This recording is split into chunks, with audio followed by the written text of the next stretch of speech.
여러분, 제가 오늘 여러분께 들려드릴 이야기는 제 인생에서 가장 부끄럽고 후회스러운 하루에 대한 이야기입니다. 25년, 그 긴 세월 동안 뉴욕의 거리를 누비며 하루도 빠짐없이 택시 핸들을 잡았습니다. 비 오는 날에도 눈 내리는 날에도 아픈 날에도 나갔습니다. 그렇게 한 푼 두 푼 모은 돈이 80만 달러였어요. 한국 돈으로 따지면 10억이 넘는 돈이죠. 그런데 그 모든 것을, 정말 모든 것을 하루 만에 잃어버렸습니다. 지금 생각해봐도 믿기지 않아요. 어떻게 그런 일이 가능했는지. 하지만 그것이 제가 겪은 현실입니다. 저는 김철민, 올해 65세가 된 평범한 한국인 이민자입니다. 1980년 20살의 나이에 큰 꿈을 품고 미국 땅을 밟았어요. 당시만 해도 미국은 꿈의 나라였거든요. 열심히 일하면 성공할 수 있는 곳, 자식들에게 더 나은 미래를 만들어줄 수 있는 곳이라고 믿었습니다. 하지만 현실은 그리 만만하지 않았어요. 영어도 서툴고 기술도 없고 돈도 없는 젊은 한국인이 할 수 있는 일은 많지 않았습니다. 처음엔 식당에서 설거지를 했어요. 하루 12시간씩 일해도 겨우 먹고 사는 정도였죠. 그러다가 우연한 기회에 택시 운전을 시작하게 됐습니다. 1985년 25살 때였어요. 택시 라이센스를 따기 위해 밤늦게까지 영어 공부를 했습니다. 뉴욕 지리를 외우느라 머리가 터질 것 같았어요. 하지만 그때만 해도 희망이 있었거든요. 택시만 잘 몰면 한 달에 2,000달러는 벌 수 있다고 했으니까요. 첫 출근 날이 아직도 생생해요. 떨리는 마음으로 운전대를 잡았는데 첫 손님이 한국 사람이었어요. 어디서 오셨어요? 부산에서 왔습니다. 어머, 저도 부산 사람이에요. 그렇게 타향에서 만난 동양 사람과 이야기를 나누며 나도 이제 미국에서 뭔가 시작할 수 있겠구나 하는 생각이 들었어요. 그해 가을, 지금의 아내를 만났습니다. 플러싱에서 미용실을 하던 경숙이었어요. 똑똑하고 부지런한 여자였죠. 저보다 3살 어렸지만 저보다 훨씬 현실적이고 야무졌어요. 철민 씨, 택시 운전하면서 돈 모아야 해요. 미국에서는 돈이 없으면 아무것도 할 수 없어요. 결혼을 하고 나서 본격적으로 돈을 모으기 시작했습니다. 아내는 미용실에서 일하고 저는 택시를 몰았어요. 하루도 쉬지 않았습니다. 일주일에 7일, 하루에 12시간씩 일했어요. 첫째 아들 민수가 태어났을 때 저는 병원비를 내기 위해 밤늦게까지 일했습니다. 지금 힘들어도 조금만 참자. 아이가 크면 좋은 대학 보내고 우리도 편하게 살 수 있을 거야. 그 시절 뉴욕 택시업계는 지금보다 훨씬 나았어요. 우버나 리프트 같은 게 없었거든요. 길에서 손만 들면 택시가 서는 시대였죠. 공항 운행하면 하루에 200달러는 기본이었어요. 팁까지 합치면 250달러는 벌었죠. 저희 부부는 정말 악착같이 돈을 모았어요. 외식은 꿈도 꾸지 않았고 옷도 중고로만 사입고 휴가는 한 번도 가지 않았어요. 아내는 집에서 김치도 담그고 콩나물도 길러서 식비를 아꼈습니다. 여보, 오늘 얼마 벌었어? 팁까지 합쳐서 220달러요. 그럼 150달러는 저축하고 70달러로 생활해야겠네요. 그런 식으로 살았어요. 번 돈의 70%는 무조건 저축했습니다. 은행 통장을 보는 게 유일한 낙이었어요. 1만 달러가 됐을 때, 2만 달러가 됐을 때 그때마다 가슴이 뛰었습니다. 둘째 딸 미진이가 태어나고 아이들이 학교에 다니기 시작했어요. 아빠 친구들은 다 맥도날드에서 생일 파티 하는데 우리는 왜 안 해요? 미진아, 아빠가 지금 열심히 돈 모으고 있어. 조금만 기다려. 아빠가 나중에 더 큰 파티 해줄게. 그런 약속들을 하면서 살았어요. 항상 나중에 조금만 더였죠. 1990년대 들어서면서 택시 수입이 더 좋아졌어요. 뉴욕 경제가 활발해지니까 사람들이 택시를 많이 탔거든요. 월 수입이 5,000달러까지 올라갔어요. 그 중에 3,500달러는 저축했습니다. 저축 통장의 숫자가 6자리가 됐을 때 정말 가슴이 벅찼어요. 10만 달러. 한국에서 농사 짓던 아버지가 평생 벌어도 모을 수 없는 돈이었거든요. 여보, 우리 정말 잘하고 있는 거 맞죠?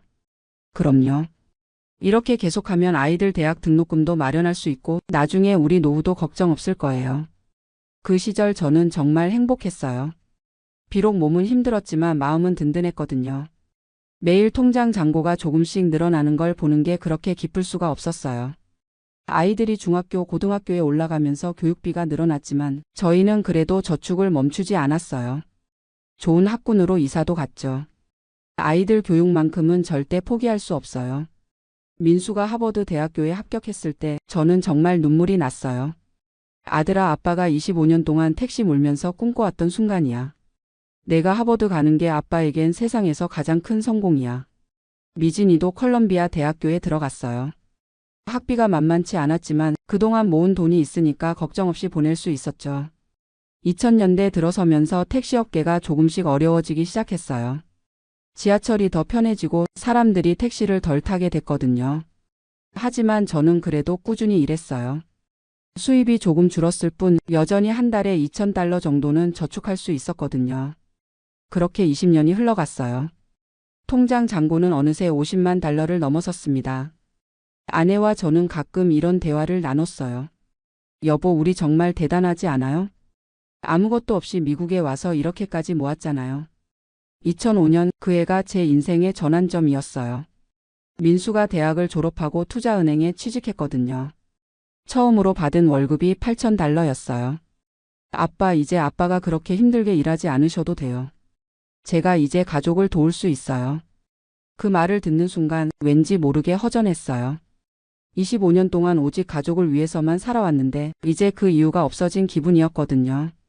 미진이도 그에 결혼을 했어요. 좋은 남자를 만나서 행복해 보였죠. 집에는 아내와 저만 남게 됐습니다. 이제 우리도 좀 여유를 가져볼까요? 아내가 그런 말을 했을 때 저는 무언가 새로운 걸 해보고 싶다는 생각이 들었어요. 그때까지 저는 도박이라는 걸 해본 적이 없었어요. 로또조차 사본 적이 없었거든요. 도박은 가난한 사람들이 하는 거야. 우리는 그런 거 하지 말자. 그게 제 철칙이었어요. 2007년 어느 날 오랜만에 만난 동창 친구가 이런 말을 했어요. 철민아, 너 정말 모르고 사는구나. 애틀랜틱 시티 카지노 한번 가봐. 재미있어. 나는 지난번에 $3,000 땄어. 도박은 안 해. 아니야, 도박이 아니라 오락이야. 가족들이랑 함께 가서 쇼도 보고 맛있는 것도 먹고. 그냥 $100 정도만 가지고 가서 재미로 해보는 거야. 그 친구 말에 혹했어요. 그동안 정말 고생만 했거든요. 한 번쯤은 나도 좀 재미있게 살아봐도 되지 않을까? 아내에게 말했어요. 여보, 우리 이번 주말에 애틀랜틱 시티 한번 가볼까요? 아이들도 다 독립했으니 우리도 좀 놀아봐요. 카지노요? 거기서 도박하는 거 아니에요? 아니에요. 그냥 구경만 하고 쇼나 보고 올 거예요. 2007년 11월 첫째 주 토요일 저희 부부는 생전 처음으로 카지노에 갔어요. 애틀랜틱 시티의 한 카지노였는데 정말 화려하더라고요. 번쩍번쩍한 조명, 요란한 음악, 그리고 돈을 따는 사람들의 환호성. 우와, 정말 신기하네요. 아내도 신기해했어요. 저희는 처음에 정말 구경만 했어요. 사람들이 슬롯머신 앞에 앉아서 레버를 당기는 모습, 룰렛 테이블에서 공이 돌아가는 모습, 블랙잭 테이블에서 카드를 받는 모습. 모든 게 신기했어요. 여보, 우리도 한번 해볼까요? 친구가 $100만 가지고 가라고 했잖아요. 글쎄요. 그래도 돈인데. $100예요. 지금까지 25년 동안 모은 돈이 $500,000가 넘는데 $100 정도는 괜찮지 않을까요? 그렇게 생애 첫 도박을 시작했어요. 슬롯 머신부터 했죠. 동전을 넣고 레버를 당기는데 첫 번째로 $20가 나왔어요. 어머, 진짜 나와요. 아내가 깜짝 놀라며 좋아했어요. 저도 신기했죠. 그냥 레버만 당겼는데 돈이 나오다니. 그 다음엔 계속 잃었어요. 30분 만에 $100가 다 없어졌죠. 이제 그만하고 가요. 아내가 말했지만 저는 뭔가 아쉬웠어요. 처음에 $20를 땄는데 조금만 더 하면 더 딸 수 있을 것 같았거든요. $50만 더 해보죠. 처음에 운이 좋았잖아요. 그렇게 $50를 더 넣었는데 이번엔 10분 만에 다 잃었어요. 그때도 아쉬웠어요. 뭔가 요령이 생긴 것 같았거든요. 그날 집에 돌아가면서 계속 생각이 났어요. 카지노의 화려한 조명, 사람들의 환호성, 그리고 돈을 딸 때의 그 짜릿한 기분. 일주일 후에 또 갔어요. 이번에는 혼자 갔죠. 아내는 또 가요? 라고 말했지만 말리지는 않았어요. 두 번째 가서는 $200를 잃었어요. 세 번째는 $500, 네 번째는 $1,000. 그런데 이상한 게 돈을 잃을 때마다 더 가고 싶어졌어요. 이번에는 반드시 따야지. 내가 이렇게 계속 잃을 리가 없어. 그런 생각들이 계속 들었거든요. 6개월이 지나자 5만 달러를 잃었어요. 그제서야 심각성을 깨달았죠. 아내에게 고백했어요. 여보, 미안해요. 카지노에서 5만 달러를 잃었어요. 아내가 기절할 뻔했어요. 뭐라고요? 5만 달러를 어떻게? 미안해요. 정말 미안해요. 앞으로는 절대 안 가겠어요. 그 약속을 지키려고 정말 노력했어요. 3개월 동안 카지노에 가지 않았거든요. 하지만 자꾸 생각이 났어요. 특히 택시를 몰면서 혼자 있을 때 카지노 생각이 계속 났죠. 그리고 어느 날 정말 우연히 큰 돈을 땄어요. 플러싱에 볼 일이 있어서 갔다가 거기 있는 작은 카지노에 들렀는데 슬롯 머신에서 1만 달러를 땄거든요. 봐, 내가 말했잖아. 운이 돌아오면 이렇게 되는 거야. 그때부터 완전히 빠진 것 같아요. 매주 2에서 3번씩 카지노에 갔어요. 애틀랜틱 시티, 모이건 선, 폭스우드. 근처에 있는 카지노는 다 가봤죠. 처음에는 작은 돈으로 시작했지만 점점 판돈이 커졌어요. 100달러에서 시작해서 1000달러, 5000달러, 10,000달러. 2008년 그 해가 제 인생에서 가장 최악의 해였어요. 금융위기 때문에 택시 수입도 줄었는데 도박으로 잃는 돈은 더 커졌거든요. 그해 말에 계산해 보니까 도박으로 20만 달러를 잃었어요. 25년 동안 모은 돈의 절반 가까이를 1년 만에 날린 거죠. 아내가 알면 큰일이라고 생각했어요. 그래서 비밀로 했죠. 은행 통장도 제가 관리했거든요. 여보, 요즘 경제가 안 좋아서 저축이 좀 줄었어요. 얼마나 줄었는데요? 한 10만 달러 정도. 10만 달러요? 그것도 많은데. 아내는 경제위기 때문이라고 생각했어요. 저도 그렇게 말했고요. 하지만 도박은 멈출 수 없었어요. 20만 달러를 잃었으니까 그걸 다시 따서 원상복구해야겠다는 생각이 들었거든요. 한 번만 크게 따면 돼. 그러면 모든 게 해결돼. 그런 생각으로 2009년에도 계속 도박을 했어요. 판돈도 더 키웠죠. 한 번에 2만 달러, 3만 달러씩 걸었어요. 그런데 이상하게 계속 잃기만 했어요. 가끔 따기도 했지만 전체적으로는 계속 잃었죠. 2009년 말 통장 잔고가 10만 달러까지 떨어졌어요. 25년 동안 모은 50만 달러 중에서 40만 달러를 2년 만에 잃은 거예요. 그때 정말 무서웠어요. 이러다가 정말 다 잃겠구나. 하지만 멈출 수가 없었어요. 이미 너무 많이 잃었으니까 이제라도 따서 만회해야겠다는 생각뿐이었거든요. 2010년 마지막 한 해가 될 줄 몰랐어요. 그해 저는 정말 미친 듯이 도박을 했어요. 남은 10만 달러로 대박을 노렸거든요. 매주 3에서 4번씩 카지노에 갔어요. 택시 일도 대충 했죠. 돈 따는 것만 생각했어요. 그해 여름에 한 번 5만 달러를 땄어요. 통장 잔고가 15만 달러까지 올라갔죠. 봐, 내가 말했잖아. 조금만 참으면 다 돌아와. 하지만 그건 잠깐이었어요. 다음 주에 그 돈을 다 잃었거든요. 가을이 되자 통장에 5만 달러밖에 남지 않았어요. 정말 막막했죠.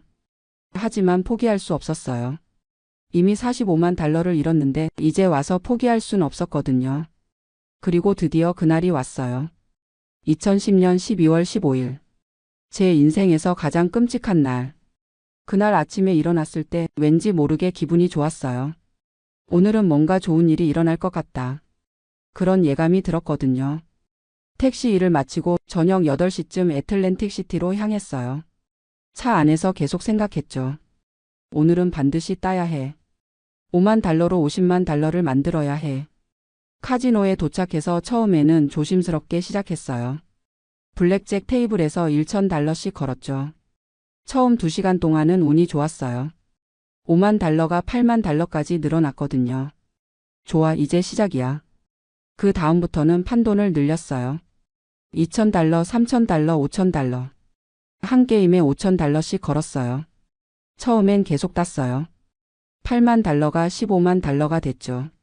드디어 운이 돌아왔구나. 하지만 그것도 잠깐이었어요. 자정 넘어서부터 계속 잃기 시작했거든요. 15만 달러가 10만 달러로, 10만 달러가 5만 달러로. 새벽 2시 원래 가지고 온 돈으로 돌아왔어요. 그만해야겠다. 그런 생각이 들었죠. 하지만 딜러가 말했어요.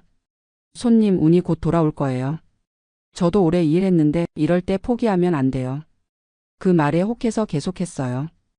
이번에는 한 게임에 1만 달러씩 걸었죠. 이번에 이기면 한 번에 만회할 수 있어. 첫 게임에서 졌어요. 5만 달러가 4만 달러가 됐죠. 두 번째 게임에서 또 졌어요. 4만 달러가 3만 달러. 아직 기회가 있어. 세 번째 게임에서도 졌어요. 3만 달러가 2만 달러. 네 번째 게임. 2만 달러가 1만 달러. 그때부터 정신이 없었어요. 마지막 1만 달러를 들고 룰렛 테이블로 갔어요. 빨간색에 올인했죠. 공이 돌아갔어요. 느리게 정말 느리게 돌아가는 것 같았어요. 제발 제발 빨간색. 하지만 검은색에 떨어졌어요. 그 순간 모든 게 끝났어요. 25년 동안 모은 80만 달러가 정말로 다 없어진 거예요. 공항 라운지에 앉아 이 이야기를 녹음하고 있습니다. 인천공항에서 로스앤젤레스로 향하는 비행기를 기다리는 중이에요. 3주간의 한국 생활을 마치고 돌아가는 길입니다. 솔직히 말씀드리면 이번 여행이 제 인생을 완전히 바꿔놓았어요. 30년 만에 처음으로 이렇게 긴 시간을 한국에서 보냈는데 돌아가는 지금 미국이라는 나라가 얼마나 고마운 곳인지 뼈저리게 느끼고 있습니다. 제 이름은 김성호입니다. 올해 58세고요. 1994년에 아내와 함께 미국으로 이민을 갔습니다. 그때 제 나이가 28세였으니까 벌써 30년이 흘렀네요. 어떻게 보면 제 인생의 절반 이상을 미국에서 보낸 셈이죠. 아이들도 미국에서 태어나 자랐고 아들은 27세로 구글에서 소프트웨어 엔지니어로 일하고 있고 딸은 24세로 UCLA 로스쿨을 다니고 있어요. 저는 현재 어바인에 있는 IT 회사에서 시니어 매니저로 일하고 있습니다. 연봉은 세전 15만 달러 정도 되고요. 아내는 한국에서 간호사였는데 미국 와서 RN 라이센스를 따서 지금은 UCI 메디컬 센터에서 일하고 있어요. 연봉이 9만 달러 정도 됩니다. 경제적으로는 그럭저럭 안정적이라고 할 수 있어요. 2006년에 어바인에 집을 사서 지금은 모기지도 거의 다 갚았고 401k와 IRA에도 꾸준히 적립해서 은퇴 자금도 어느 정도 준비되어 있습니다. 그런데 최근 들어 이상한 기분이 들기 시작했어요. 아이들이 다 독립하고 나니까 문득문득 고향이 그리워지더라고요. 특히 부모님 생각이 많이 났습니다. 아버지는 3년 전에 돌아가셨고 어머니는 올해 83세로 혼자 사시고 있어요. 형님 내외분이 모시고 있지만 막내 아들인 제가 30년간 멀리 있었다는 죄책감이 항상 있었어요. 그래서 올해 초에 결심을 했습니다. 회사에 3주 휴가를 내고 한국에 다녀오자고요. 단순한 방문이 아니라 진짜 한국에서 생활해 보는 거예요. 호텔에서 지내는 게 아니라 어머니 집에서 관광이 아니라 일상을 경험해 보는 거죠. 사실 마음 한구석에는 이런 생각도 있었어요. 혹시 한국이 좋으면 은퇴 후에 여기민을 할 수도 있지 않을까 하는 생각 말이에요. 요즘 주변에 여기민을 고려하는 분들이 꽤 많거든요. 특히 50대 후반, 60대가 되면서 외로움을 많이 느끼시는 것 같아요. 아무리 미국에서 30년을 살아도 깊은 친구를 사귀기는 쉽지 않잖아요. 언어와 문화의 벽이 있으니까요. 그리고 한국의 발전상도 많이 들었어요. 의료 시스템도 좋아졌고 지하철도 잘 되어 있고 배달 음식도 발달했다고 하더라고요. 무엇보다 미국에서는 노년에 혼자 지내기가 참 어려워요. 차를 못 몰게 되면 사실상 고립되는 거나 마찬가지고 너싱홈은 한 달에 6,000달러에서 1만 달러씩 들어가니까 부담이 크죠. 그래서 이번 기회에 한국 생활을 제대로 경험해보고 싶었어요. 30년 만에 장기 체류였습니다. 그동안 한국에 몇 번 다녀왔지만 길어야 일주일, 보통은 4에서 5일 정도였거든요. 그것도 부모님 문안 인사하고 친구들 만나고 관광 좀 하고 오는 정도였어요. 이번에는 달랐습니다. 정말 한국 사람처럼 살아보려고 했어요. 지하철 타고 다니고 마트에서 장도 보고 동네 병원도 가보고 은행 업무도 보고요. 처음 일주일은 정말 좋았어요. 어머니와 함께 시간을 보내는 것도 행복했고 한국 음식도 맛있게 먹었고 옛 친구들과 만나는 것도 즐거웠어요. 특히 한국의 편리함에 감탄했습니다. 스마트폰으로 모든 게 해결되더라고요. 음식 주문부터 택시 호출까지 정말 편리했어요. 그런데 시간이 지나면서 조금씩 다른 면들이 보이기 시작했어요. 먼저 놀란 건 물가였습니다. 커피 한 잔이 5,000원, 6,000원 하더라고요. 미국에서는 스타벅스 커피가 4달러 정도인데 환율을 계산해 보니까 한국이 더 비싸더라고요. 외식비는 더 충격적이었어요. 평범한 삼겹살집에서 소주 한 병에 고기 조금 먹으니까 8만 원이 나오더라고요. 미국에서는 코리안 BBQ 가서 2명이 배불리 먹어도 80달러 정도인데 그것보다 비싸더라고요. 그리고 집값이 정말 많이 올랐더라고요. 제가 30년 전에 살던 동네, 그때는 평범한 주거지역이었는데 지금은 아파트 3억 4억씩 하더라고요. 어머니 집 근처 30평대 아파트가 7억이라는 얘기를 듣고 깜짝 놀랐어요. 어바인에 있는 저희 집이 4베드룸에 3,000 스퀘어피트인데 지금 시세가 150만 달러 정도거든요. 한국 돈으로 20억 정도죠. 그런데 면적으로 따지면 한국 아파트가 훨씬 작은데 가격은 비슷하더라고요. 의료 시스템도 생각과 달랐어요. 물론 국민건강보험이 있어서 기본적인 진료비는 저렴하지만 좋은 병원에서 제대로 진료받으려면 결국 돈이 많이 들더라고요. 저희 어머니가 무릎이 아파서 정형외과에 갔는데 MRI 찍고 진료받는데 시간이 너무 오래 걸리더라고요. 예약 잡는 것부터 일주일, 실제 검사 받는 것까지 또 일주일. 미국에서는 저희가 PPO 보험이 있어서 필요하면 바로 스페셜러스트 예약 잡고 검사 받을 수 있거든요. 물론 비용은 더 들지만 시간은 훨씬 빠르죠. 가장 힘들었던 건 사람들과의 관계였어요.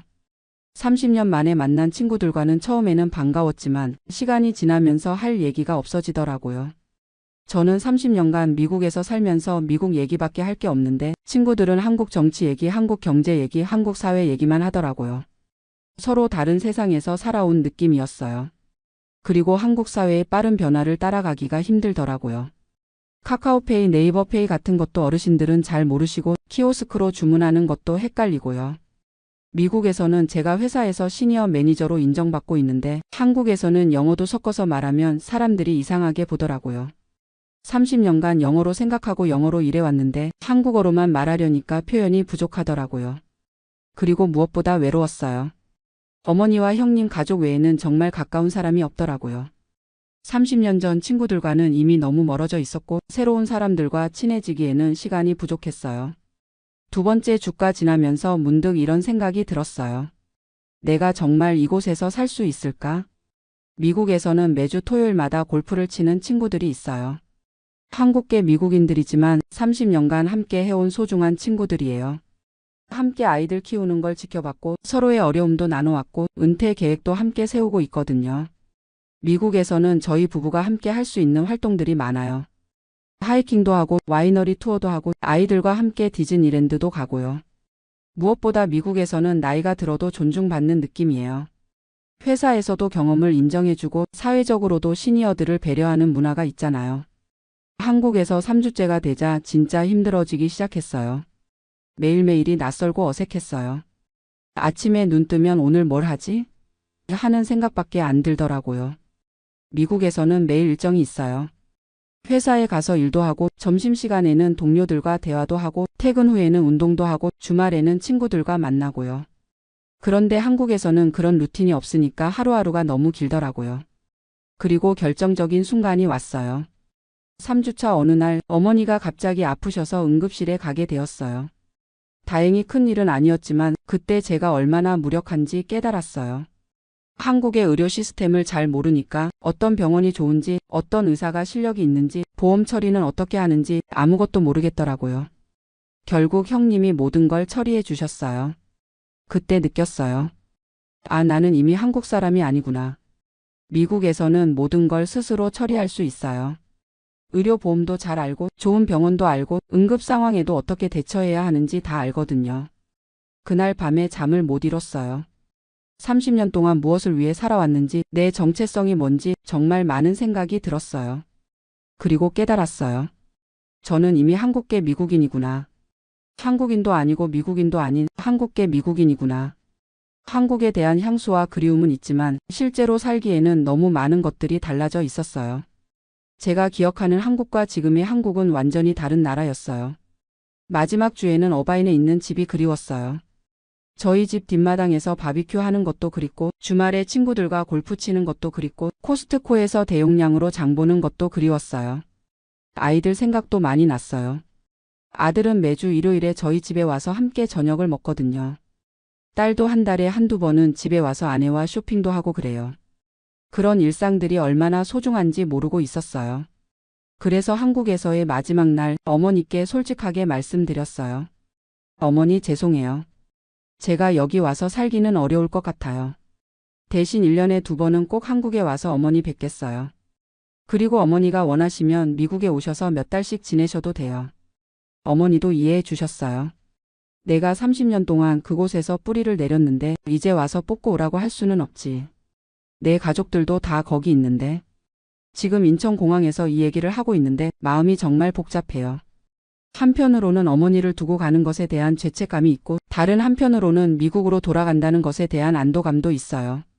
이번 경험을 통해서 확실히 깨달은 게 있어요. 이민이라는 건 단순히 장소를 바꾸는 게 아니구나. 인생 자체를 바꾸는 거구나. 30년 전에 미국에 올 때는 단순히 더 나은 기회를 찾아서 왔어요. 그때는 임시로 몇 년 있다가 돌아갈 수도 있다고 생각했어요. 하지만 시간이 흐르면서 미국이 제 삶의 터전이 되었어요. 아이들도 미국에서 태어나고 자랐고 저희 부부도 미국 사회에 적응하면서 살아왔어요. 물론 힘든 시기도 많았어요. 처음 몇 년은 영어 때문에 고생도 많이 했고 문화적 차이 때문에 어려움도 있었어요. 특히 아이들 교육 문제로 고민도 많이 했고요. 하지만 지금 돌이켜보면 미국이 저희 가족에게 정말 많은 기회를 주었어요. 제가 IT 분야에서 경력을 쌓을 수 있었던 것도 아이들이 좋은 교육을 받을 수 있었던 것도 다 미국이라는 나라 덕분이에요. 특히 아이들을 보면서 느껴요. 저희 아들은 구글에서 일하면서 정말 자랑스럽게 살고 있어요. 한국에서였으면 이런 기회를 가질 수 있었을까요? 딸도 로스쿨에서 공부하면서 자신의 꿈을 펼쳐나가고 있어요. 미국의 가장 큰 장점은 기회의 땅이라는 점이에요. 실력만 있으면 누구든지 성공할 수 있는 곳이죠. 물론 경쟁은 치열하지만 공정한 경쟁이라는 느낌이 들어요. 그리고 다양성을 인정하는 문화도 좋아요. 저희처럼 이민자 가족도 차별받지 않고 살 수 있거든요.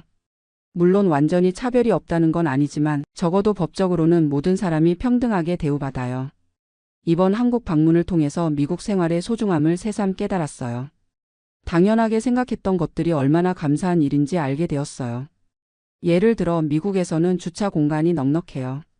어디를 가든 주차할 곳이 있고 대부분 무료거든요. 그런데 한국에서는 주차가 정말 어려웠어요. 어머니 집 근처에 차 댈 곳을 찾는 것부터 스트레스였어요. 미국에서는 집들이 넓고 프라이버시도 보장되어요. 이웃들과 적당한 거리를 유지하면서 살 수 있어요. 그런데 한국에서는 아파트가 너무 붙어 있어서 답답하더라고요. 무엇보다 미국에서는 나이가 들어도 자립해서 살 수 있는 시스템이 잘 되어 있어요. 시니어 센터도 있고 메디케어도 있고 소셜 시큐리티도 받을 수 있고요. 저희는 은퇴하면 소셜 시큐리티로 월 $4,000 정도 받을 수 있을 것 같아요. 집도 다 갚았으니까 그 돈으로도 충분히 살 수 있어요. 401k에 모아둔 돈까지 있으니까 경제적으로는 큰 걱정이 없어요. 한국에서 은퇴 생활을 한다면 국민연금을 받을 수 없으니까 결국 저축한 돈으로만 살아야 하는데 물가가 이렇게 오른 상황에서는 쉽지 않을 것 같아요. 그리고 미국에서는 취미 활동을 할 수 있는 여건이 좋아요. 골프장도 많고 하이킹 코스도 많고 시니어들을 위한 프로그램도 다양하게 있어요. 캘리포니아의 날씨도 정말 좋거든요. 1년 내내 온화하고 습도도 낮고 야외 활동하기에 최적이에요. 이런 것들을 당연하게 생각하고 있었는데 한국에서 3주 살아보니까 얼마나 좋은 환경인지 알게 되었어요. 물론 한국도 좋은 점이 많아요. 음식은 정말 맛있고 대중교통도 편리하고 의료 시스템도 나름 괜찮고요. 하지만 제게는 미국이 더 맞는 것 같아요. 30년 동안 그곳에서 살면서 완전히 적응했거든요. 이제 비행기에 탑승 시간이 다가오네요. 12시간 후면 LAX에 도착할 예정이에요. 아이들이 마중 나온다고 했어요. 벌써부터 가슴이 뛰어요. 저희 집 현관문을 열고 들어가는 순간을 상상해 보니까 정말 설레어요. 아, 내가 집에 왔구나 하는 느낌이 들 것 같아요. 이번 경험을 통해서 확실히 깨달았어요. 고향은 태어난 곳이 아니라 사랑하는 사람들과 함께 살아가는 곳이구나. 집은 건물이 아니라 마음이 편한 곳이구나. 30년 전에 미국으로 이민 갈 때는 정말 어려운 결정이었어요. 모든 걸 뒤로하고 떠나는 것이었으니까요. 하지만 지금 생각해보면 제 인생 최고의 선택이었던 것 같아요. 미국에서 새로운 인생을 시작할 수 있었고 아이들에게도 더 좋은 기회를 줄 수 있었고 저희 부부도 함께 성장할 수 있었거든요. 물론 한국에 대한 그리움은 항상 있을 거예요. 어머니도 계시고 추억도 많이 남아 있으니까요. 하지만 이제는 확실해요. 미국이 저의 진짜 고향이라는 것을요. 앞으로는 1년에 2번 정도 한국에 와서 어머니 뵙고 한국 친구들도 만나고 한국 음식도 먹으면서 그리움을 달래려고 해요. 그리고 미국에서 남은 인생을 더욱 알차게 살려고 해요. 아직 몇 년 더 일할 계획이고 은퇴하면 그동안 못 해본 것들을 하면서 살고 싶어요. 여행도 더 많이 다니고 싶고 취미 활동도 더 열심히 하고 싶어요. 손주들이 생기면 베이비시터도 해주고 싶고요. 무엇보다 아내와 함께 건강하게 오래 살고 싶어요. 30년 동안 함께 이민 생활의 고단함을 견뎌낸 동반자니까요. 지금 탑승 안내 방송이 나오네요. 미국행 비행기에 오르려고 합니다. 이 이야기를 들으시는 분들 중에도 이민을 고려하시는 분들이 있을 것 같아요. 특히 여기민을 생각하시는 분들도 계실 거고요. 제가 감히 조언을 드린다면 신중하게 생각해 보시라는 얘기를 하고 싶어요. 30년간 뿌리내린 삶을 바꾸는 건 정말 어려운 일이에요. 만약 정말 여기민을 고려하신다면 이번에 제가 했던 것처럼 먼저 장기간 체류해 보시기 바라요. 단순한 여행이 아니라 실제로 생활해 보시는 거예요. 그래서 정말 그곳에서 살 수 있는지 행복할 수 있는지 확인해 보시고요. 저는 이번 경험을 통해서 확신했어요. 미국이 제게는 최선의 선택이라는 것을요. 물론 완벽한 나라는 없어요. 미국에도 문제가 많아요. 총기 사고도 있고 의료비도 비싸고 인종차별도 아직 남아있고요. 하지만 저희 가족에게는 미국이 더 많은 기회와 자유를 제공해 주었어요. 그리고 무엇보다 이미 그곳이 저희의 삶의 터전이 되었어요.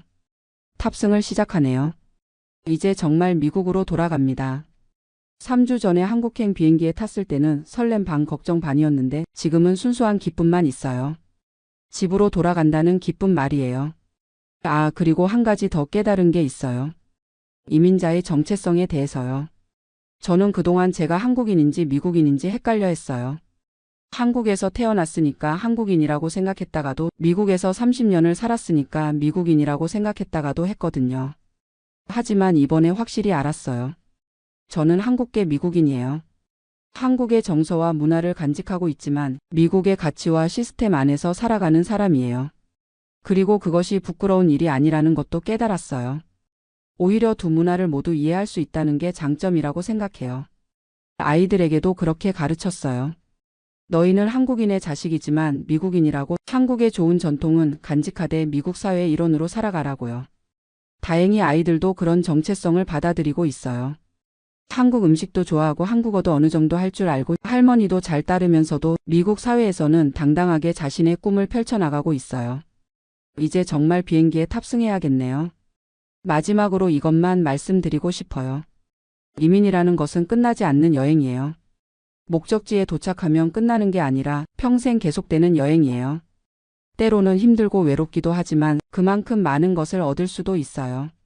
새로운 경험, 새로운 사람들, 새로운 기회들 말이에요. 저는 30년 전의 선택을 후회하지 않아요.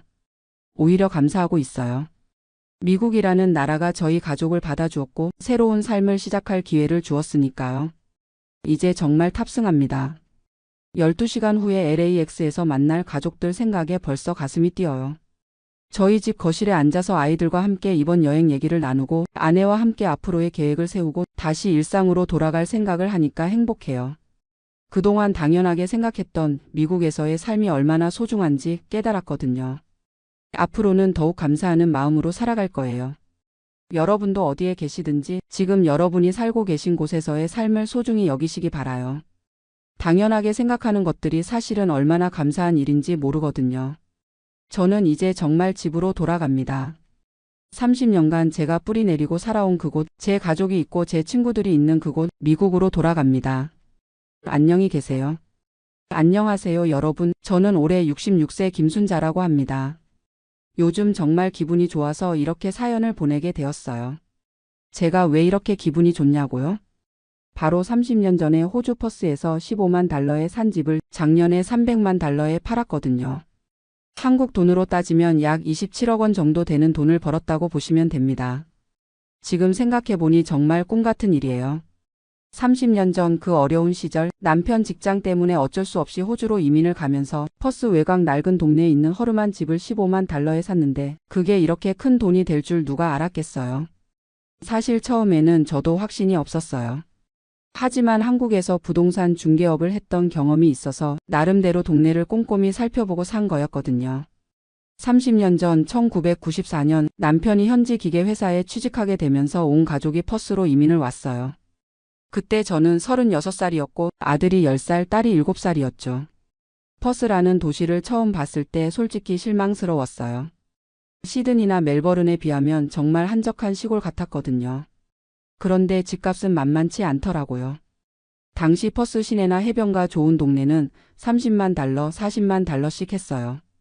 저희가 가진 돈으로는 엄두도 못 낼 가격이었죠. 그래서 어쩔 수 없이 시내에서 30분 정도 떨어진 외곽 지역을 알아봤어요. 그런데 그 동네를 처음 봤을 때 한국에서 부동산 일을 했던 제 경험으로는 뭔가 느낌이 왔어요. 아직은 허허벌판이고 개발이 안 됐지만 언젠가는 분명히 발전할 만한 위치였거든요. 공항과의 접근성도 좋고 시내로 가는 도로망도 괜찮고 무엇보다 땅이 넓어서 개발 여지가 충분해 보였어요. 그래서 그 동네에서 제일 괜찮아 보이는 집 하나를 15만 달러에 샀어요. 3침실에 거실, 부엌, 화장실 2개짜리 단독주택이었는데 지금 생각하면 정말 낡고 오래된 집이었죠. 집을 사고 나서 주변 사람들 반응이 다 비슷했어요. 왜 그런 외진 곳에 집을 샀어? 거기는 아무것도 없는데? 나중에 팔기도 힘들 텐데? 심지어 집을 중개해준 부동산업자도 할머니 좀 더 시내 쪽으로 알아보시는 게 어때요? 하더라고요. 영어도 서툰 아시아 할머니가 뭘 알겠냐는 식으로 대충 응대하는 게 느껴졌어요. 하지만 저는 확신이 있었어요. 한국에서 몇 년 동안 부동산 중개업을 하면서 어떤 동네가 발전할지 보는 눈이 생겼거든요. 그래서 매일 아침 산책을 하면서 동네 변화를 관찰했어요. 어떤 새로운 시설이 들어서는지, 어떤 도로가 새로 뚫리는지, 젊은 가족들이 이사 오는지 모든 걸 꼼꼼히 체크했죠. 처음 몇 년은 별 변화가 없었어요. 오히려 주변에서는 봐라, 그러게 그런 데서 집을 사면 어떻게 하냐 했죠. 자녀들도 처음에는 엄마가 너무 성급하게 결정한 건 아닌가 걱정했어요. 그런데 2000년대 들어서면서 조금씩 변화가 보이기 시작했어요. 우선 퍼스 전체가 광업 호황으로 인구가 늘어나기 시작했고 저희 동네에도 젊은 가족들이 하나둘씩 이사 오기 시작했어요. 2005년쯤에는 근처에 초등학교가 새로 생겼고 2008년에는 작은 쇼핑센터도 들어섰어요. 그때 집값이 처음으로 25만 달러까지 올랐죠. 주변에서는 이제 팔 때가 됐다, 10만 달러나 벌었잖아 했지만 저는 아직 시작도 안 했다고 생각했어요. 한국의 신도시 개발 과정을 봐왔기 때문에 이 정도는 정말 초기 단계라는 걸 알고 있었거든요. 2010년대 중반부터는 더 큰 변화들이 시작됐어요. 퍼스 공항이 확장된다는 소식이 들려왔고 저희 동네 근처로 새로운 전철 노선이 계획된다는 얘기도 나왔어요. 대형 쇼핑몰과 종합병원 건설 계획도 발표됐고요. 그때 제 직감은 이제 진짜 시작이다였어요. 하지만 주변에서는 여전히 의심스러워했죠. 부동산업자는 할머니 지금이 최고점일 거예요. 팔아야 해요 했고 자녀들도 엄마 지금 팔면 확실히 남는데 했어요. 특히 아들이 그러더라고요. 엄마 25만 달러면 10만 달러 이익이잖아요. 충분히 많이 번 거예요. 딸도 더 오를 일은 없을 것 같은데요 했죠. 심지어 이웃들도 더 이상 오를 일 없어 얼른 팔아라고 조언했어요. 워낙 많은 사람들이 팔라고 하니까 저도 잠시 흔들렸어요. 정말 내가 잘못 본 건가? 싶기도 하고. 그런데 2020년 코로나가 터지면서 상황이 완전히 바뀌었어요. 초기에는 집값이 35만 달러까지 떨어졌어요. 그때 부동산업자가 찾아와서 그러더라고요. 봐요 할머니. 그때 제가 팔라고 했죠. 지금은 손해예요. 자녀들도 원망 섞인 목소리로 엄마 고집 때문에 손해봤다고 했어요. 그때는 정말 위축됐어요. 정말 내가 잘못 판단한 건가 싶어서. 하지만 몇 달 지나지 않아서 완전히 새로운 변화가 시작됐어요. 코로나 때문에 사람들이 재택근무를 하게 되니까 도시 중심가에 살 필요가 없어진 거예요. 그래서 환경 좋고 집 넓은 퍼스로 이주하는 사람들이 늘어나기 시작했어요. 특히 시드니, 멜버른에서 살던 사람들이 퍼스로 오면서 집값이 미친 듯이 오르기 시작했어요. 2021년 3월에 50만 달러, 6월에 80만 달러, 2022년 초에 150만 달러까지 올랐어요. 부동산 업자들의 태도가 180도 바뀌었어요. 예전에 할머니 뭘 모른다 하던 그 사람이 이제는 어떻게 그런 해안을 가지셨나요? 하면서 극존칭으로 대하더라고요. 자녀들도 서서히 엄마 눈치를 보기 시작했어요. 아들이 엄마 정말 대단하시네요 하더라고요. 딸도 엄마가 맞았어요. 더 올라갈 수도 있겠어요 했죠. 2022년 말에 200만 달러, 2023년 초에 드디어 300만 달러 제안이 들어왔어요. 중국계 사업가가 현금으로 바로 사겠다고 하더라고요. 가족들이 모두 깜짝 놀랐어요. 15만 달러가 300만 달러가 됐으니 정확히 20배가 오른 거죠. 순수익만 285만 달러, 한국 돈으로 약 38억 원 정도 되는 돈이었어요. 그때 저는 팔자 라고 단호하게 결정했어요. 더 오를 수도 있겠지만 이 정도면 충분히 만족스러웠거든요. 무엇보다 제 나이를 생각하면 이제 여유롭게 살고 싶었어요. 매매 계약을 하는 날 그 동네 사람들이 모두 구경 왔어요. 정말 300만 달러가 맞냐? 어떻게 그런 타이밍을 알았냐? 하면서 부동산업자는 저한테 정말 정중하게 사과하더라고요. 할머니, 제가 30년 전에 무례했던 것 죄송합니다. 할머니께서 정말 대단한 투자 안목을 가지고 계셨네요. 그동안 저를 무시하던 이웃들도 태도가 완전히 바뀌었어요. 어떻게 그런 걸 알고 계셨어요? 비결이 뭐예요? 하면서 물어보더라고요. 저는 그때 이렇게 대답했어요. 운이 아니라 공부한 거예요. 매일 동네를 돌아다니면서 변화를 관찰하고 정부 정책도 찾아보고 도시 개발 계획도 알아봤어요. 30년 동안 꾸준히 지켜본 결과죠. 집을 팔고 나서 저희는 한국으로 돌아왔어요. 부산 해운대에 괜찮은 아파트를 현금으로 샀고 남은 돈으로 여유로운 노후를 보내고 있어요. 자녀들도 이제는 완전히 달라졌어요. 아들이 엄마 판단력이 최고예요 하면서 중요한 결정할 때마다 제 의견을 물어봐요. 며느리 사위도 저를 정말 극진히 모셔요. 요즘 주변에서 부동산 상담을 해달라는 사람들이 많아요. 저는 항상 이렇게 말해요. 단순히 운이 아니에요. 꾸준한 관찰과 공부가 중요해요. 그리고 남의 말에 흔들리지 않는 확신을 가져야 해요. 특히 나이 먹었다고 무시당하면 안 돼요. 경험과 직감을 믿는 용기가 필요해요. 제가 66세에 인생 최고의 성공을 경험한 것처럼 나이는 정말 숫자에 불과해요. 능력은 따로 있는 거죠. 그때 저를 무시했던 사람들 앞에서 이렇게 당당해진 기분, 정말 말로 표현할 수 없어요. 평생 이런 통쾌한 기분을 느껴본 적이 없었거든요. 사실 젊었을 때 한국에서 부동산 중개업을 했던 경험이 큰 도움이 됐어요. 그때 배운 게 위치가 전부다라는 거였거든요. 아무리 집이 낡아도 동네가 후져도 위치만 좋으면 언젠가는 반드시 오른다는 걸 알고 있었어요. 퍼스도 마찬가지였어요. 처음에는 시드니, 멜버른에 비해 한참 뒤떨어진 도시 같았지만 서호주의 중심 도시이고 인도양에 인접해 있고 아시아와의 접근성도 좋고 무엇보다 땅이 넓어서 개발 가능성이 무궁무진했어요. 특히 제가 산 동네는 공항에서 가깝고 시내로 가는 교통도 편리하고 학교나 병원 같은 기반 시설이 들어설 만한 충분한 공간이 있었어요. 그런 걸 보는 눈은 하루아침에 생기는 게 아니에요. 한국에서 몇 년 동안 부동산 일을 하면서 어떤 조건이 갖춰져야 집값이 오르는지 터득한 거죠. 그런데 30년 동안 정말 많은 일이 있었어요. 1997년 아시아 외환위기 때는 집값이 좀 떨어지기도 했고 2008년 세계 금융위기 때도 한동안 주춤했어요.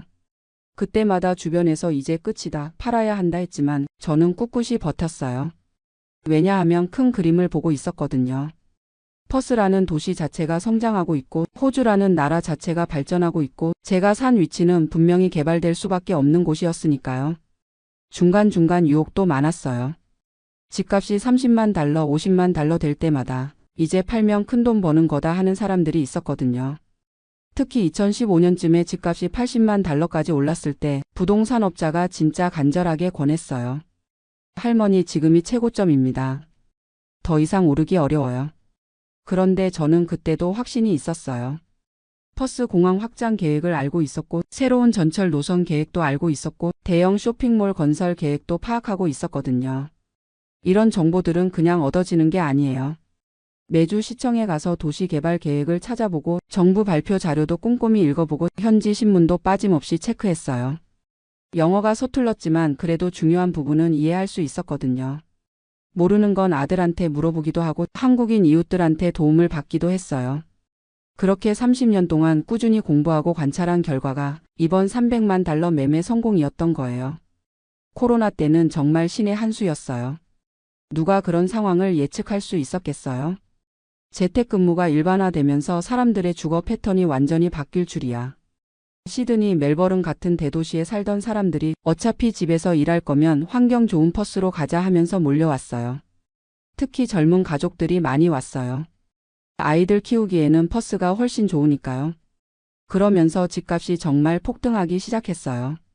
2020년 하반기부터 매달 집값이 올랐어요. 한 달에 5만 달러, 10만 달러씩 오르는 걸 보면서 저도 믿기지 않았어요. 2023년 초에 300만 달러 제한이 들어왔을 때 솔직히 고민했어요. 더 기다리면 400만 달러, 500만 달러까지도 갈 수 있을 것 같았거든요. 하지만 저는 욕심부리지 않기로 했어요. 66세라는 나이를 생각하면 이제는 안전하게 현금화해서 여유롭게 사는 게 맞다고 판단했어요. 더 기다리다가 집값이 떨어지면 후회할 수도 있고요. 매매 계약하는 날 정말 감격스러웠어요. 30년 전 그 허름한 집이 300만 달러가 되다니. 계약서에 사인하면서 눈물이 날 뻔했어요. 그 집에서 자녀들이 자랐고 손주들도 놀러왔고 30년간의 추억이 담긴 곳이었거든요. 하지만 이제는 새로운 시작을 할 때라고 생각했어요. 한국에 돌아와서 부산에 정착한 지 1년이 됐는데 정말 만족스러워요. 해운대 바다가 보이는 아파트에서 여유롭게 살고 있어요. 경제적 걱정 없이 하고 싶은 거 다 하면서 살 수 있어서 행복해요. 자녀들한테도 도움을 줄 수 있게 됐어요. 아들 집 장만할 때 보조해줬고 딸 아이들 교육비도 지원해주고 있어요. 손주들한테도 용돈 넉넉히 주면서 할머니 역할을 톡톡히 하고 있죠. 요즘 주변에서 부동산 투자 조언을 구하는 사람들이 정말 많아요. 저는 항상 이렇게 말해요. 첫째, 위치가 전부예요. 아무리 집이 낡아도 위치만 좋으면 언젠가는 반드시 올라요. 공항역, 학교, 병원 접근성을 꼼꼼히 따져보세요. 둘째, 정부 정책과 도시개발 계획을 공부하세요. 이런 정보는 공개되어 있어요. 시간 내서 찾아보면 다 알 수 있어요. 셋째, 남의 말에 흔들리지 마세요. 부동산업자는 자기 수수료만 생각해요. 주변 사람들도 정확한 정보 없이 추측으로 말하는 경우가 많아요. 본인만의 확신을 가져야 해요. 넷째, 장기적인 관점을 가지세요. 부동산은 단기 투자가 아니에요. 최소 10년, 20년은 내다보고 투자해야 해요. 다섯째, 나이는 핑계가 될 수 없어요. 오히려 나이 든 사람의 경험과 직감이 더 정확할 때가 많아요. 젊은 사람들이 무시한다고 주눅 들지 마세요. 이번 일을 통해서 제가 깨달은 게 정말 많아요. 무엇보다 나이는 정말 숫자에 불과하다는 거예요. 66세의 인생 최고의 성공을 경험할 수 있다는 것, 그것만으로도 감사해요. 그리고 끝까지 포기하지 않는 것의 중요성도 깨달았어요. 30년 동안 얼마나 많은 사람들이 팔아라, 더 이상 오르지 않는다 했는지 몰라요. 그때마다 흔들렸지만 결국 믿음을 지킨 게 성공의 비결이었어요. 무엇보다 공부의 힘을 새삼 느꼈어요. 젊었을 때 부동산 중개업을 했던 경험, 30년 동안 꾸준히 시장을 관찰한 노력, 정부 정책과 개발 계획을 공부한 시간들, 그 모든 것들이 쌓여서 이런 결과를 만들어낸 거예요. 지금도 여전히 공부하고 있어요. 한국 부동산 시장도 관심 있게 지켜보고 있고 주식이나 다른 투자 방법들도 알아보고 있어요. 66세라고 해서 배움을 멈출 이유는 없잖아요. 요즘 친구들 만나면 제 이야기가 화제예요. 순자야, 정말 대단하다. 어떻게 그런 해안을 가졌니? 그럼 저는 이렇게 대답해요. 해안이 아니라 노력이야. 30년 동안 꾸준히 공부한 결과야. 이번 일로 주변 사람들이 저를 보는 시선이 완전히 달라졌어요. 예전에는 나이 든 할머니가 뭘 안다고 하던 사람들이 이제는 순자 씨 말씀이 맞을 거야 하면서 존중해줘요. 특히 자녀들의 변화가 가장 크죠. 예전에는 제 의견을 무시하거나 걱정스러워했는데 이제는 중요한 결정할 때마다 제 조언을 구해요. 며느리 사위도 어머님 정말 대단하세요 하면서 극진히 모셔요. 손주들도 할머니를 자랑스러워해요. 우리 할머니는 부동산 투자의 신이야 하면서요. 그럴 때마다 뿌듯하고 기분이 좋아요. 하지만 가장 중요한 건 돈이 아니라 나도 할 수 있다는 자신감을 얻은 거예요. 66세에도 새로운 도전을 할 수 있고 큰 성공을 거둘 수 있다는 것을 증명했잖아요. 앞으로도 계속 도전할 거예요. 부동산 투자 컨설팅 사업을 시작해 볼까도 생각하고 있어요. 제 경험을 바탕으로 다른 분들에게 도움을 줄 수 있을 것 같거든요. 여러분도 나이 때문에 포기하거나 주저하지 마세요. 나이는 정말 숫자에 불과해요. 중요한 건 도전하는 마음가짐이에요. 남들이 무시한다고 해서 위축되지 마세요. 오히려 그런 사람들 앞에서 당당히 성공해서 봐라 이게 진짜 실력이다 보여주세요. 저처럼 66세의 인생 역전을 경험할 수 있어요. 무시하던 사람들이 머리 숙이고 사과하러 오는 그 순간의 통쾌함, 여러분도 꼭 경험해 보시기 바랍니다. 마지막으로 한 가지 더 말씀드리고 싶은 건 이런 성공이 가능했던 건 남편의 지지가 있었기 때문이에요. 30년 동안 여보 판단에 맡긴다 하면서 믿어줬거든요. 주변에서 아무리 반대해도 끝까지 제 편이 되어줬어요. 그리고 자녀들도 나중에는 이해해줬어요. 처음에는 걱정했지만 결과를 보고 나서는 엄마가 옳았다 인정해줬죠. 가족의 지지와 본인의 확신 그리고 꾸준한 노력이 합쳐지면 나이에 상관없이 큰 성공을 거둘 수 있어요. 여러분도 포기하지 말고 도전하세요. 66세 김순자가 할 수 있었다면 여러분도 분명히 할 수 있을 거예요. 감사합니다. 시드니에서 한식당을 25년째 운영하고 있는 58살 김철수입니다. 지금 제가 하는 말이 믿어지시나요? 연매출이 50만 달러에서 5만 달러로 떨어졌다는 게 말이에요. 그것도 불과 몇 년 사이예요. 25년 전 33이었던 제가 처음 호주 땅을 밟았을 때만 해도 이런 일이 일어날 거라고는 꿈에도 생각하지 못했습니다. 그때는 정말 희망에 차 있었거든요. 한국에서 작은 치킨집을 운영하다가 IMF를 겪으면서 아내와 당시 5살이었던 딸 하나를 데리고 호주로 왔어요. 시드니 차이나타운에서 조금 떨어진 곳에 작은 식당을 얻어서 시작했습니다. 그때만 해도 한식당이 지금처럼 많지 않았어요. 우리가 정성스럽게 만든 김치찌개, 된장찌개, 불고기 같은 음식들이 현지인들에게도 인기가 좋았습니다. 처음 몇 년은 정말 힘들었어요. 영어도 서툴고 호주 식자재로 한국 맛을 내는 것도 쉽지 않았습니다. 아내와 저는 새벽 5시에 일어나서 밤 11시까지 일했어요. 딸은 학교 갔다 와서 식당 한 구석에서 숙제를 하곤 했죠. 그런데 신기하게도 시간이 지나면서 단골 손님들이 하나둘 생기기 시작했습니다. 특히 한국 드라마가 인기를 끌면서 한식에 대한 관심도 높아졌어요. 겨울 윈터 올림픽이 한국에서 열렸을 때는 정말 대박이었습니다. 한 달 매출이 그 전에 2배까지 올라갔거든요. 2010년대 중반쯤 되니까 진짜 황금기가 왔어요. K-팝이 전 세계적으로 인기를 끌면서 한식도 덩달아 주목받기 시작했습니다. 젊은 호주 친구들이 한국 음식을 먹으러 우리 식당을 찾아왔어요. 불고기, 비빔밥, 김치볶음밥 같은 메뉴들이 날개 돋친 듯 팔렸습니다. 그때가 제일 바빴던 것 같아요. 주말에는 줄을 서서 기다리는 손님들이 있을 정도였거든요. 직원도 5명까지 늘렸고 매출도 연간 50만 달러를 넘어섰습니다. 호주 달러로 50만 달러면 한국 돈으로 4억 원이 넘는 거잖아요. 그때는 정말 꿈만 같았어요. 아내와 저는 그 돈으로 시드니 외곽에 작은 집도 샀습니다. 딸도 대학에 보낼 수 있었고 1년에 한 번씩은 한국에 가서 가족들을 만나기도 했어요. 정말 열심히 일한 보람이 있다고 생각했습니다. 그런데 모든 게 2020년부터 달라지기 시작했어요. 코로나가 터진 거죠. 처음에는 일시적인 것이라고 생각했습니다. 몇 달 버티면 다시 예전처럼 돌아갈 거라고 믿었어요.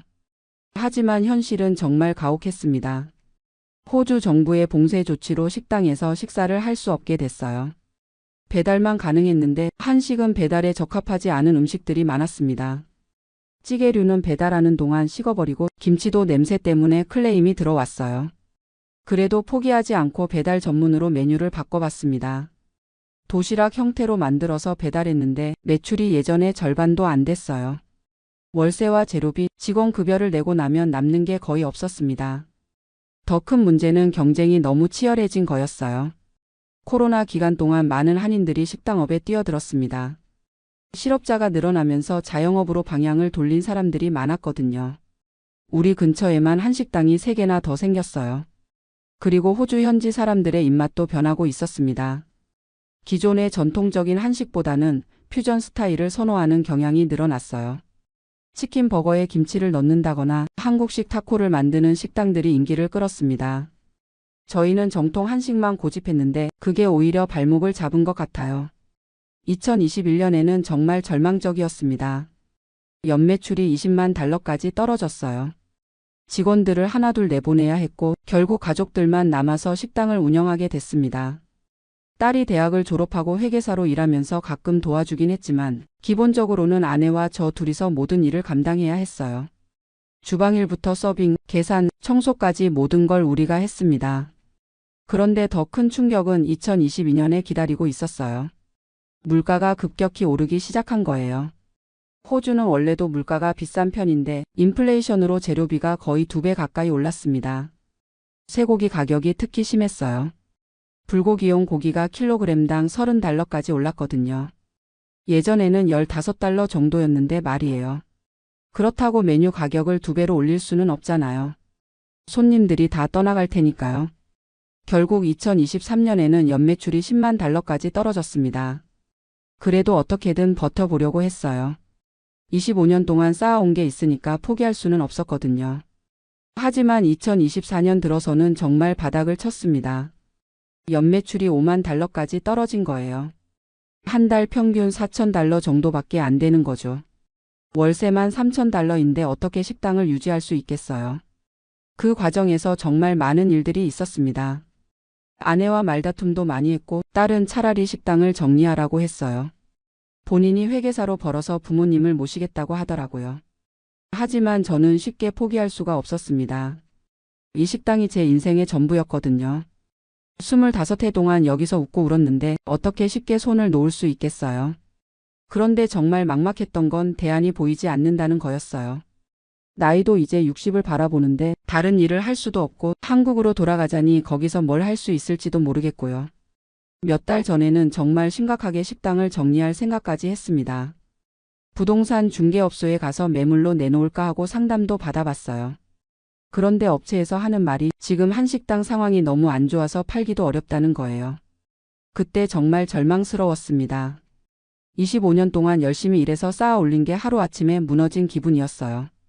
밤에 혼자 식당에 앉아 있으면서 눈물을 흘린 적도 많았습니다. 그런데 어느 날 오랜 단골 손님 한 분이 오셨어요. 호주 사람인데 20년 넘게 우리 식당을 다닌 분이었거든요. 그분이 하시는 말씀이 요즘 식당이 왜 이렇게 한산하냐고 예전에 그 맛이 그리웠다고 하시더라고요. 그 말을 듣고 깨달았어요. 제가 너무 남들 따라 하려고만 했구나 싶더라고요. 퓨전이니 뭐니 하면서 원래 우리 맛을 잃어버렸던 거예요. 정통 한식의 그 깊은 맛 말이에요. 그래서 다시 원점으로 돌아가기로 했습니다. 메뉴를 대폭 줄이고 정말 자신 있는 몇 가지 음식에만 집중하기로 했어요. 김치찌개, 된장찌개, 불고기, 그리고 집에서 직접 담근 김치. 비용을 줄이기 위해 재료도 직접 만들기 시작했습니다. 김치는 물론이고 된장도 직접 담갔어요. 시간은 오래 걸리지만 그만큼 깊은 맛이 났거든요. 그리고 가격도 과감하게 내렸습니다. 이익은 별로 남지 않지만 일단 손님들이 다시 찾아오게 하는 게 중요하다고 생각했어요. 조금씩이지만 변화가 보이기 시작했습니다. 오랜 단골 손님들이 하나둘 다시 찾아오기 시작했어요. 그리고 SNS에 우리 식당 음식 사진을 올려주시는 분들도 생겼고요. 아직도 갈 길은 멀어요. 연매출 5만 달러로는 식당을 제대로 운영하기 어렵거든요. 하지만 이제 희망이 보입니다. 포기하지 않고 끝까지 해보려고요. 25년 전 젊은 나이에 이 땅에 와서 꿈을 키웠던 그때처럼 지금도 새로운 시작이라고 생각하고 있어요. 비록 연매출은 10분의 1로 줄었지만 진짜 음식에 대한 열정만큼은 그때보다 더 뜨겁습니다. 아직 끝나지 않았어요. 다시 일어설 거예요. 시드니에서 25년째 한식당을 지키고 있는 한 아저씨의 이야기였습니다. 새벽 4시 30분. 알람이 울리기 전에 눈이 떠집니다. 20년 전 처음 미국에 왔을 때는 상상도 못했던 일이죠. 그때는 컴퓨터 프로그래머로 아메리칸 드림을 품고 왔는데 지금은 우버 기사로 하루를 시작합니다. 차에 시동을 걸고 앱을 켜면 초록색 불빛이 깜빡입니다. 온라인 상태. 이제 저는 운전기사 김태현입니다. 52세, 미국 거주 20년 차, 코로나로 실직한 지 4년째, 우버 기사로 일한 지 3년째입니다. 처음에는 이 일이 임시 방편이라고 생각했어요. 몇 달만 하다가 다시 프로그래머로 돌아갈 거라고요. 하지만 3년이 지난 지금 저는 이 일에서 나름의 의미를 찾고 있습니다. 오늘도 첫 번째 콜이 들어옵니다. LAX 공항에서 한인타운까지. 40분 거리에 35달러. 괜찮은 시작이네요. 우버로 하루 평균 8시간에서 10시간 정도 일하면 세전 150달러에서 200달러 정도 벌 수 있어요. 여기서 기름값 30달러, 우버 수수료 20%, 차량 유지비를 빼면 실제 제 몫은 100달러 남짓입니다. 20년 전 프로그래머로 받던 연봉이 8만 달러였으니 지금 우버로 버는 돈은 그때의 절반도 안 되죠. 하지만 이상하게도 마음은 더 편안합니다. 왜 그럴까요? 1998년 저는 서울에서 컴퓨터 회사를 다니던 평범한 직장인이었습니다. IMF 외환위기로 회사가 어려워지면서 미국 이민을 결정했어요. 당시 아내는 임신 6개월이었고 저희에게는 2살 된 딸이 있었습니다. 여보, 미국 가서 새로 시작해보자. 우리 아이들한테 더 좋은 기회를 주고 싶어. 아내는 막연한 불안감에 떨었지만 제 결정을 믿어줬어요. LA에 도착한 건 1999년 봄이었습니다. 공항에서 나와 처음 맡은 LA의 공기, 야자수가 늘어선 프리웨이, 끝없이 펼쳐진 단독주택들. 모든 게 새로웠고 희망적이었습니다. 하지만 현실은 녹록지 않았어요. 한국에서 5년 경력의 프로그래머였지만 미국에서는 신입이나 다름없었습니다. 영어는 물론이고 미국 시스템도 몰랐거든요. 첫 1년은 한인타운의 작은 컴퓨터 수리점에서 시급 $8로 일했어요. 아내는 둘째를 낳고 집에서 아이들을 돌봤습니다. 월세 $1,200짜리 투베드룸 아파트에서 4식구가 살았죠. 냉장고엔 늘 라면과 김치만 가득했고 아이들 기저귀값도 아끼려고 할인 쿠폰을 모았습니다. 아빠, 왜 우리는 맥도날드를 자주 못 가요? 첫째 딸이 4살 때 한 말입니다. 가슴이 찢어질 것 같았어요.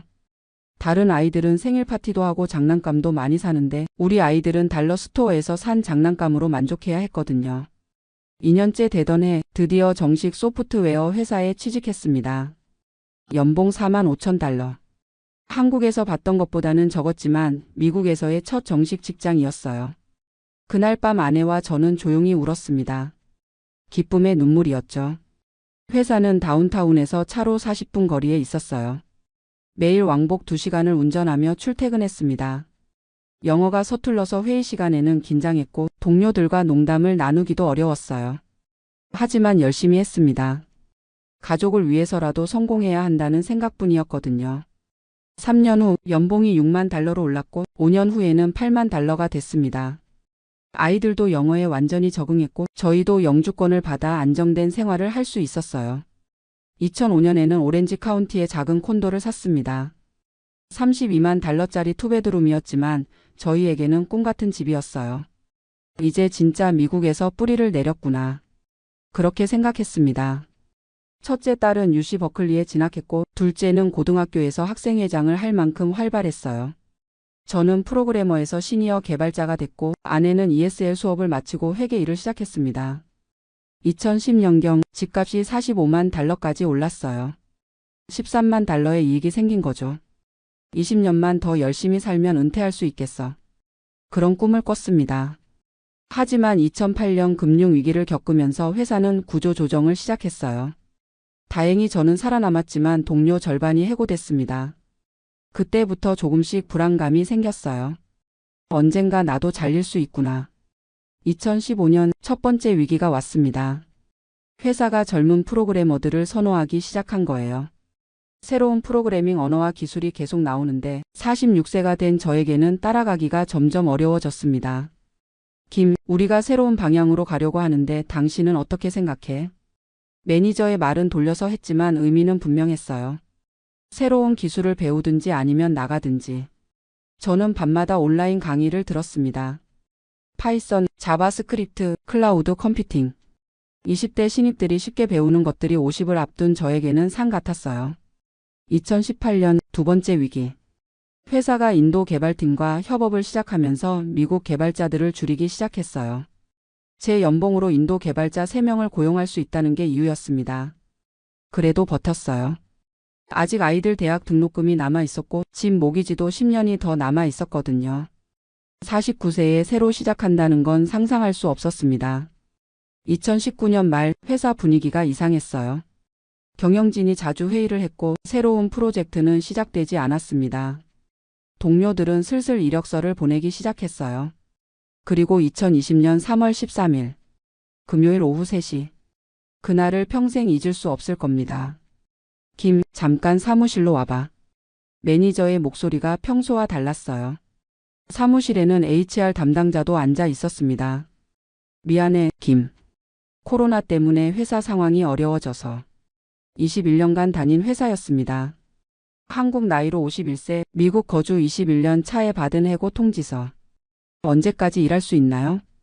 오늘이 마지막이야. 다음 주부터는 출입카드도 작동하지 않을 거야. 책상을 정리하는데 손이 떨렸어요.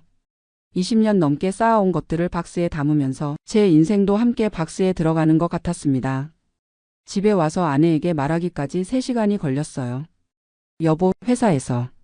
말을 시작하자마자 목이 메었습니다. 아내는 아무 말 없이 저를 안아줬어요.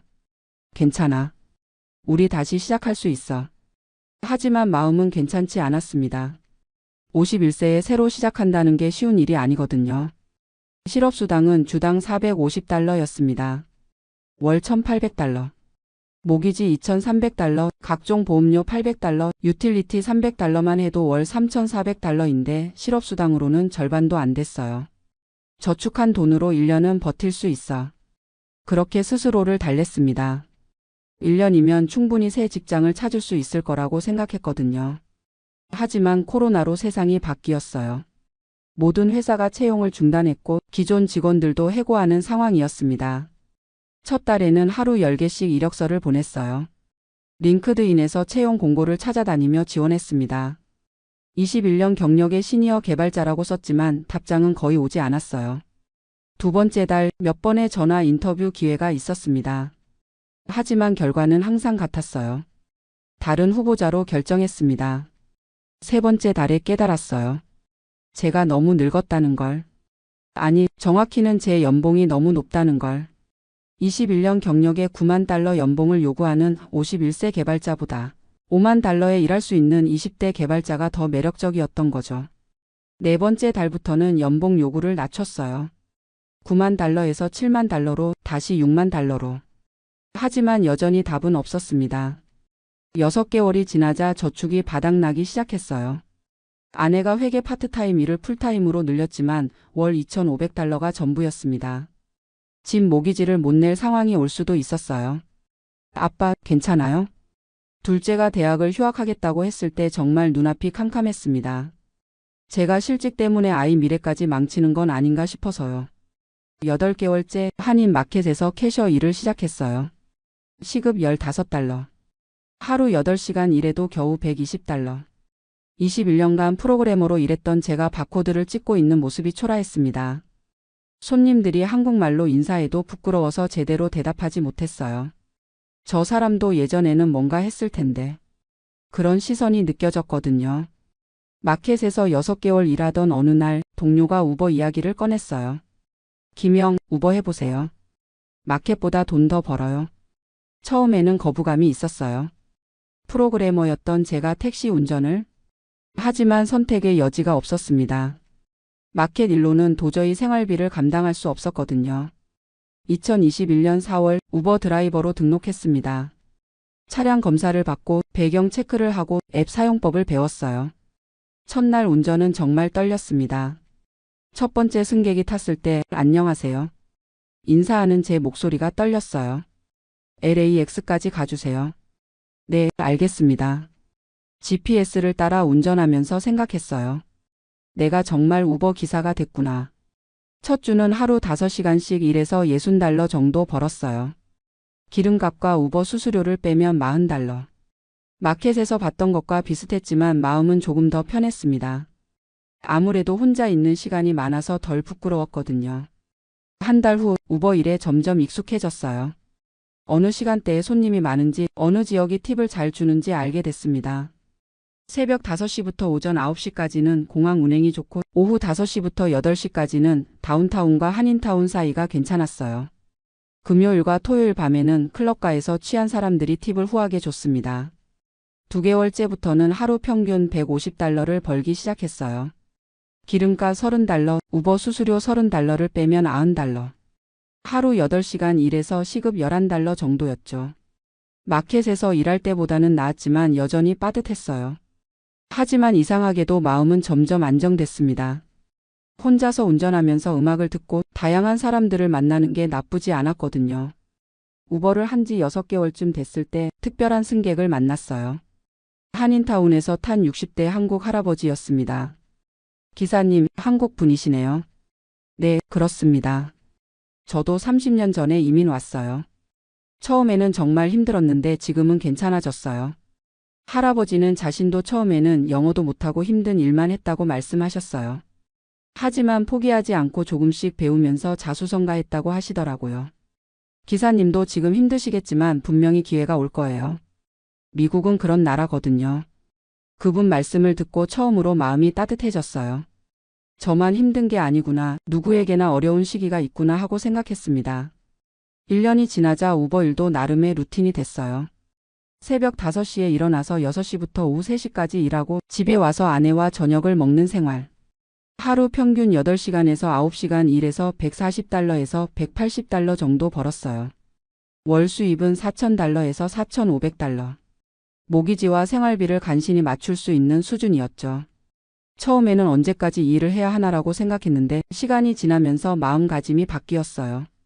이 일도 나름의 가치가 있다는 걸 깨달았거든요. 공항에서 가족을 마중 나온 사람들의 기쁜 얼굴, 병원에 가야 하는 할머니를 안전하게 모셔드리는 일, 늦은 밤 클럽에서 취한 젊은이들을 집까지 무사히 데려다 주는 것. 모두 의미 있는 일이었어요. 특히 한국 분들을 모실 때는 더 신경 썼습니다. 한국말로 대화를 나누고 길을 잘 아니까 더 빠른 길로 안내해드리고 간혹 한인타운 맛집도 추천해드렸어요. 기사님 덕분에 편안하게 왔네요.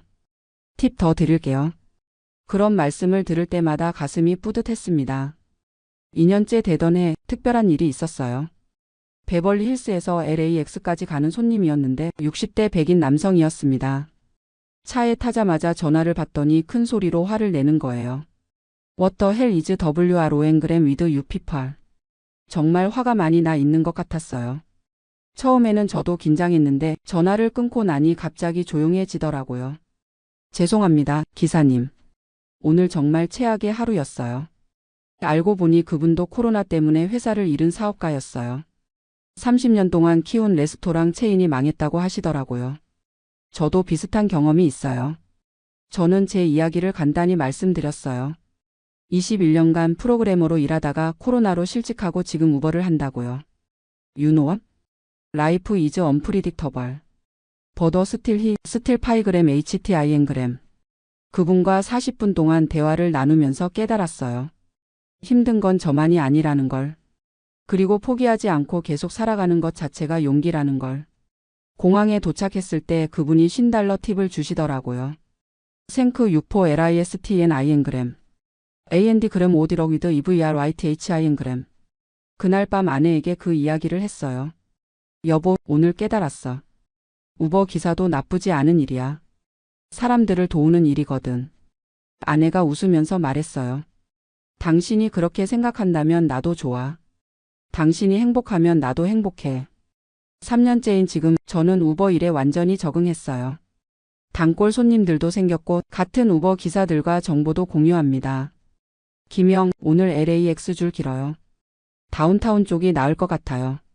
그런 정보를 주고받으면서 서로 도와가며 일해요. 수입도 안정됐습니다.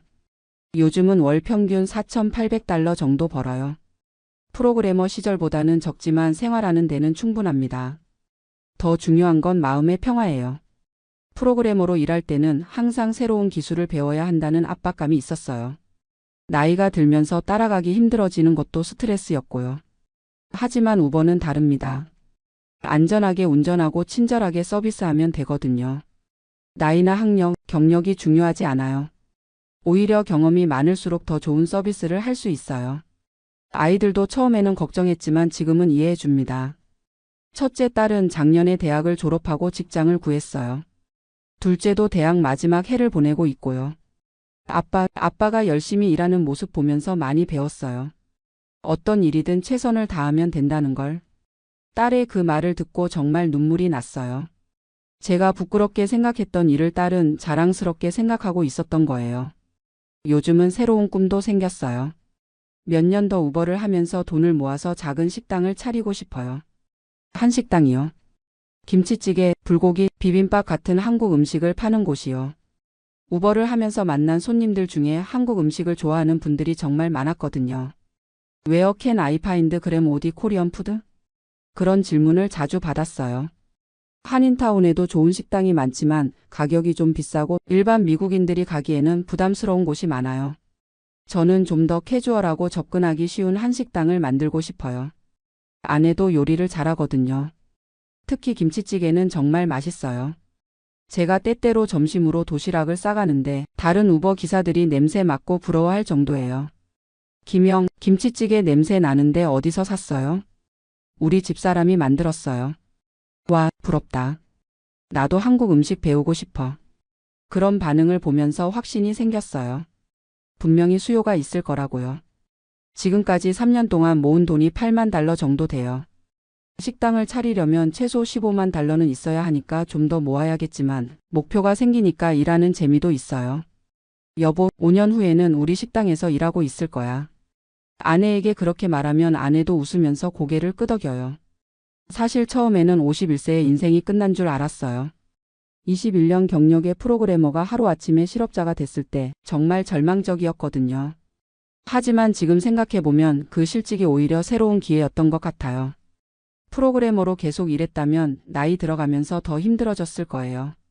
새로운 기술을 배우기도 어렵고 젊은 동료들과 경쟁하기도 부담스럽고요.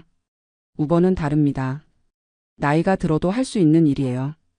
오히려 경험과 인생의 지혜가 도움이 되는 일이고요.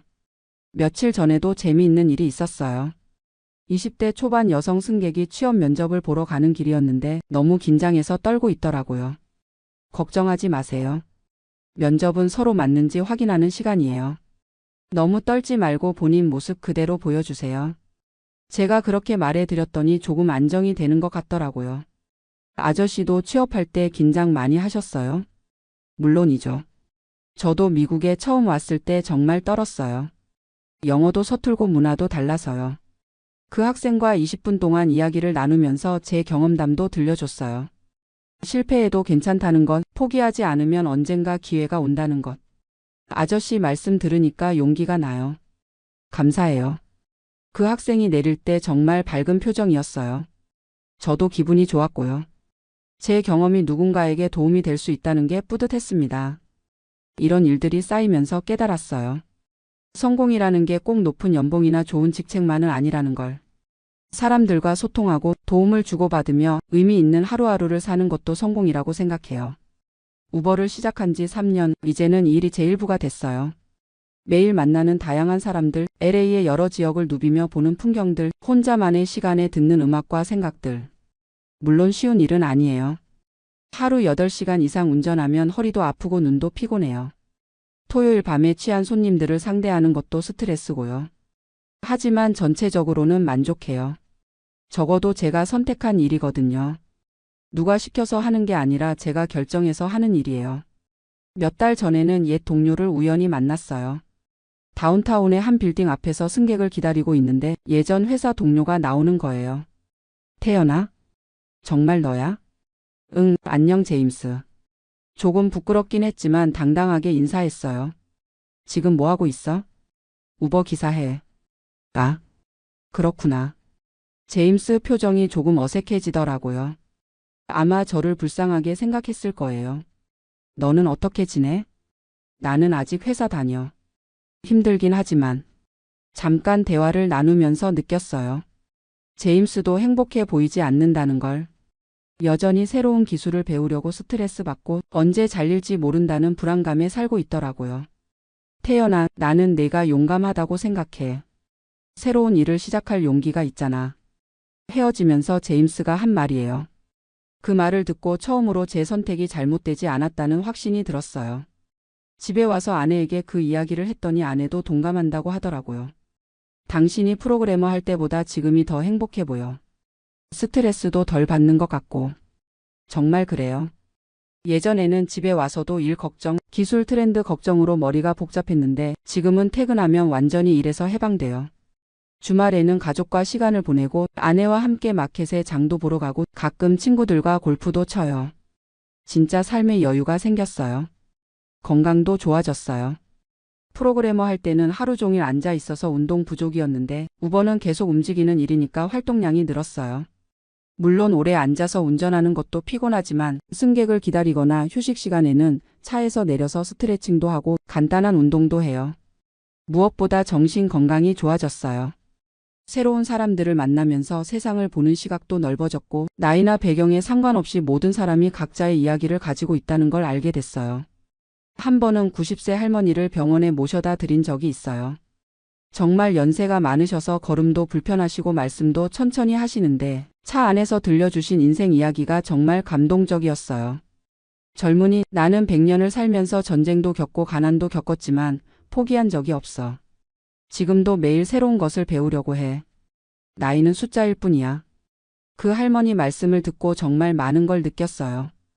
52세인 제가 새로운 인생을 시작하는 게 전혀 늦지 않다는 걸요. 요즘은 우버 기사들끼리 모임도 있어요. 한 달에 한 번씩 만나서 정보도 공유하고 친목도 도모하죠. 나이도 다양하고 배경도 다양해요. 은퇴한 교사, 실직한 엔지니어, 이민 온 지 얼마 안 된 젊은 사람들. 모두 각자의 사연이 있지만 공통점이 있어요. 열심히 살아가려는 의지. 그리고 서로를 이해하고 도우려는 마음. 김영, 오늘 수입 어때? 괜찮아. 공항 운행 몇 번 했어. 나는 한인타운에서 오렌지 카운티 가는 장거리 잡았어. 운 좋았지. 이런 소소한 대화들이 일상의 재미예요. 예전에 회사에서 동료들과 나누던 복잡한 기술 이야기보다 훨씬 편하고 자연스러워요. 아내도 요즘 요리 수업을 듣고 있어요. 장례 식당을 위해서요. 한식뿐만 아니라 퓨전 요리도 배우고 있어요. 여보, 오늘 김치 파스타 만들어 봤는데 어때? 오, 맛있다. 이런 메뉴면 미국 사람들이 좋아할 것 같은데?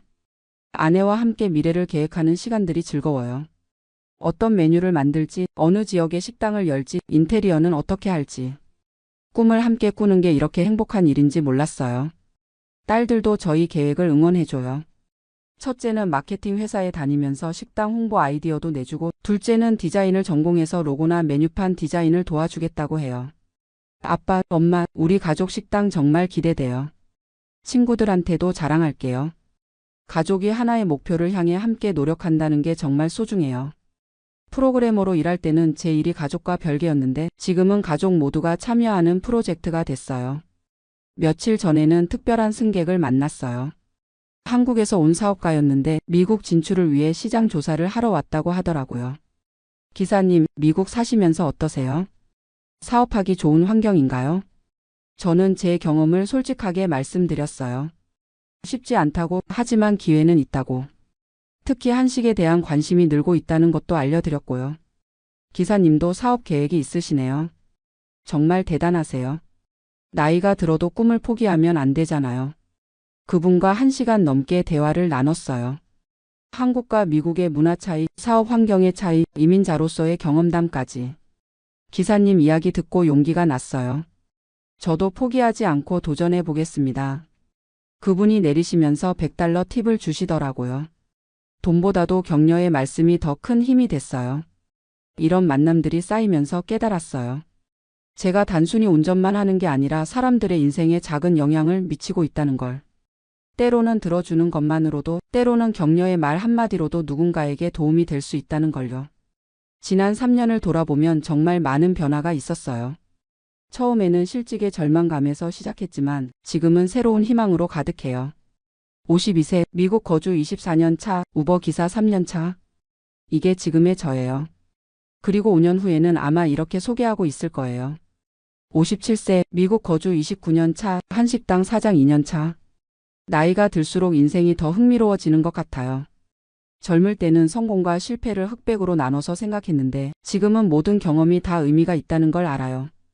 21년간의 프로그래머 경력도, 코로나로 인한 실직도, 3년간의 우버 기사 생활도. 모든 게 지금의 저를 만든 소중한 경험이에요. 오늘도 새벽 4시 30분에 일어나서 우버 앱을 켰습니다. 첫 번째 콜이 들어와요.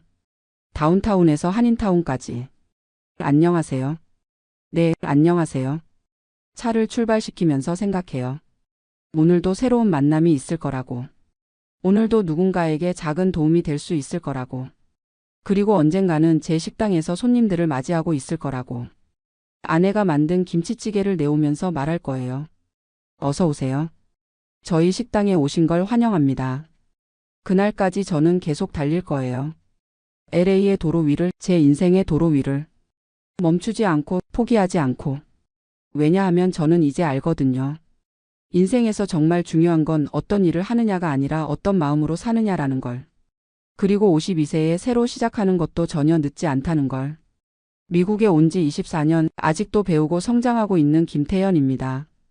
우버 기사이자 미래의 식당 사장이자 두 딸의 아버지이자 아내의 든든한 동반자입니다. 오늘도 안전 운전으로 하루를 시작해 보겠습니다.